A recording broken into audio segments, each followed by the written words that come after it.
రవి గ్రహం అంటేనే గ్రహాలకు రాజు. రాజు అంటే ప్రజలను పరిపాలించేవాడు. కాబట్టి అంత గొప్ప యోగం అనేది దశమంలో ఆ రోజు ఎన్నికలు జరిగిన సమయంలో ఉండటం జరిగింది. అలాగే సప్తమంలో ధనుసు రాశిలో స్వక్షేత్రంలో ఉన్నటువంటి గురువు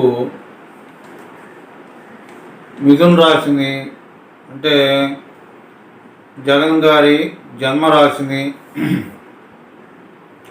చూస్తూ ఉన్నాడు ఆ రోజు. అది కూడా గొప్ప శుభయోగం. ఇంకా